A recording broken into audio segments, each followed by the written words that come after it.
Develon has launched the new DX17Z-7 tail swing and DX19-7 Stage 5 compliant mini-excavators.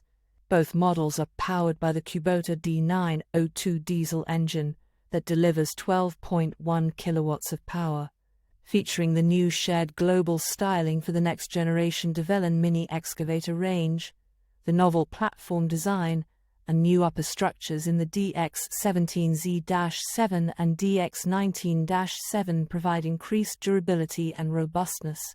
The compact dimensions of both machines makes them ideal for work in confined spaces on construction, landscaping, and utility projects.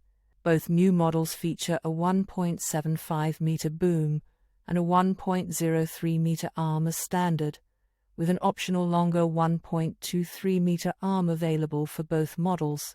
The DX17Z-7 has a cast 180 kg counterweight as standard with an additional 85 kg of counterweight for use, with the optional longer arm.